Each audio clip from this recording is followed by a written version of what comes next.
Salut les filles, alors ce dont on va parler aujourd'hui c'est pourquoi les femmes afro redeviennent naturelles. La raison qui revient le plus quand on demande à des femmes noires pourquoi elles sont redevenues naturelles, ce qu'elles disent c'est qu'elles avaient elles avaient les cheveux qui se cassaient. Moi comme la plupart des femmes afro, j'avais les cheveux qui se cassaient beaucoup. Je mettais du défrisant dans mes cheveux tous les mois.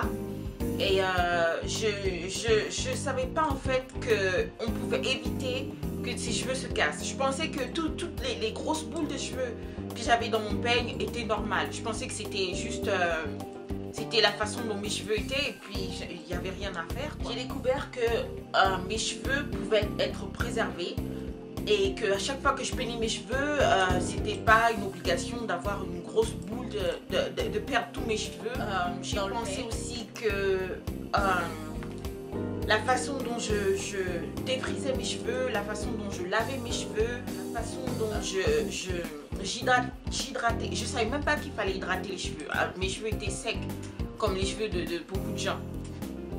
Et je pensais qu'il n'y avait pas de solution à ça, quoi. Je pensais que la longueur que j'avais, c'était la longueur que tout le monde avait et que parce que j'étais noire, mes cheveux ne pouvaient pas pousser plus long que ça. Et en fait, quand j'ai découvert qu'il y avait des solutions, et ben, j'ai décidé de m'occuper de mes cheveux. Alors, l'une des réponses qui revient le plus souvent, c'est j'étais fatiguée d'avoir les cheveux comme une folle, qu'ils retrouvent leur santé. Une autre réponse, j'étais fatiguée de ressembler à tout le monde. J'en avais marre d'avoir le cuir chevelu brûlé. J'en avais marre de payer 400 $ pour un tissage. Je voulais voir ce que ça faisait d'être naturel et si ça ne marchait pas, j'allais me redéfriser les cheveux. Lorsque j'ai vu des photos de filles naturelles, quelque chose s'est révélé en moi. J'étais fatiguée d'avoir la même longueur. La youtubeuse Sarah, en fait, quand elle allait au collège. Le collège, en fait, j'ai oublié de vous préciser, le collège, c'est l'université, en fait. Et il y a beaucoup de filles qui, quand elles quittent leurs parents et qu'elles se retrouvent sur un campus, dans un collège, elles se retrouvent déjà avec un budget limité, comme tous les étudiants, et en plus, elles se retrouvent à devoir s'occuper de leurs cheveux elles-mêmes. Une autre raison pour laquelle les femmes noires redeviennent naturelles, c'est pour se différencier des standards de beauté universaux. La youtubeuse Hair Crush dit qu'en fait elle a toujours été naturelle. Sa mère n'a jamais voulu qu'elle se défrise les cheveux, mais quand elle est arrivée au lycée, toutes les filles étaient défrisées et elle a dit je veux faire partie du groupe, je veux pas être exclue, donc elle s'est défrisé les cheveux. Elle dit qu'elle avait le cuir chevelu cramé, mais qu'en fait ça lui disait rien parce qu'elle était en fait maintenant partie du groupe. Elle faisait partie du groupe. Quand elle est arrivée au collège, elle a pris une classe d'histoire africaine. Et en fait, quand le professeur s'est mis à décrire à quel point les gens en fait sont endoctrinés par les standards de beauté occidentaux, en fait ça lui a parlé et elle s'est dit mais il a raison en fait.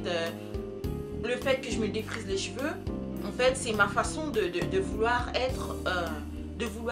épouser les standards de beauté universels. Troisième point que les femmes afro citent beaucoup, c'est la curiosité. Le besoin de savoir jusqu'où nos cheveux peuvent aller.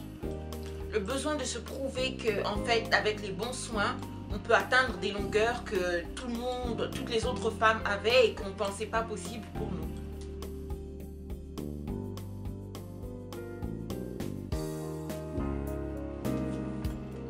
Quand on pose la question, qu'est-ce qui vous a donné le courage de vous montrer en public avec les cheveux naturels?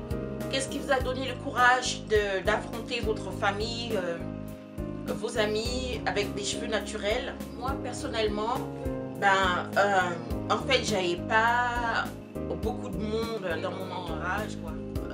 J'avais quelques amis, pas grand monde, et en fait je vivais à New York City. Donc New York c'est une ville où tu peux faire ce que tu veux.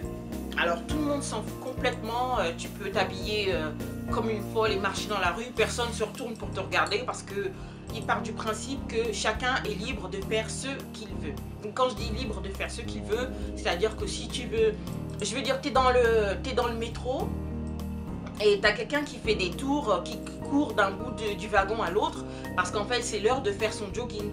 Et il est coincé dans les transports au moment où c'est l'heure pour lui de faire son jogging et il se lève, il commence à courir et personne ne le regarde. Parce que tout le monde se dit, bah écoute, il est en train de faire son truc. Voilà quoi.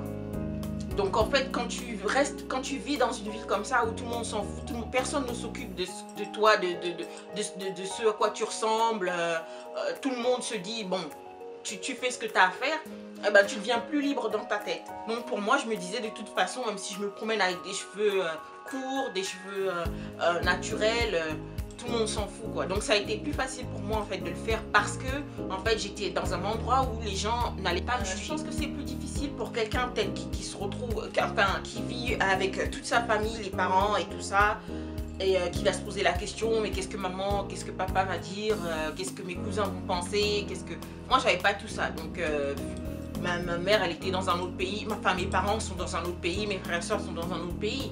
Donc ils n'ont même pas su que je m'étais coupé les cheveux ni rien quoi. Je leur ai dit au téléphone, ben, je me suis coupé les cheveux et ils ont dit ah bon voilà quoi. Donc en fait c'était tout quoi. J'ai dit je me suis coupé les cheveux et j'ai envie de recommencer tout à zéro. Ils ont fait oh ok d'accord. Non, c'était pas. Mais bon, un autre truc qui marche bien quand tu n'as pas le courage de te présenter en public avec les cheveux naturels, il faut garder en fait ses pensées sur son but final et se dire c'est pas grave si les gens me regardent maintenant parce que dans 3 ans ils vont me regarder pour une autre raison. Dans 3 ans ils vont me regarder parce que j'aurai les cheveux dans le dos.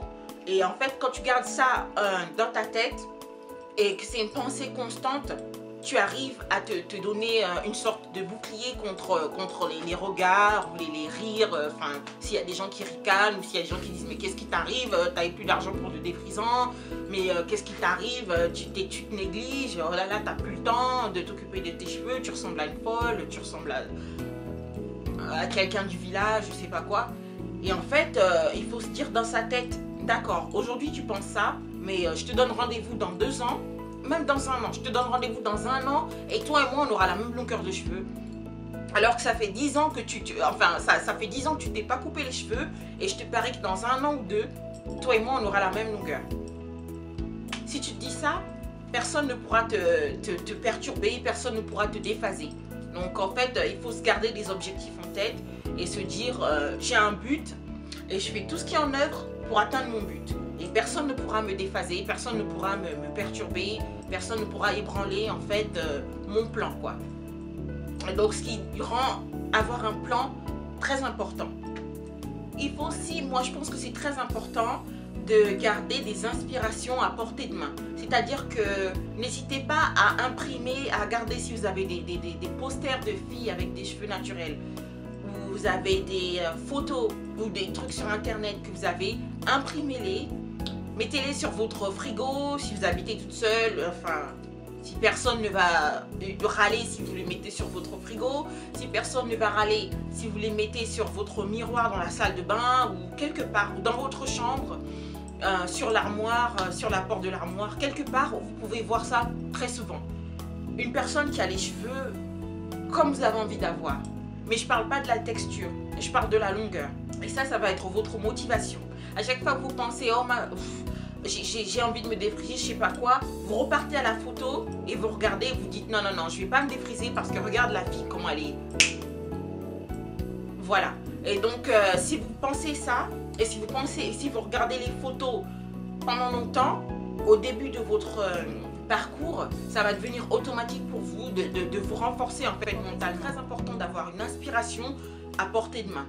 Ne gardez pas vos photos sur internet, je sais pas quoi, parce que bon, vous n'avez pas toujours le courage de repartir sur le site où vous avez vu la fille, la photo de la fille ou je sais pas quoi.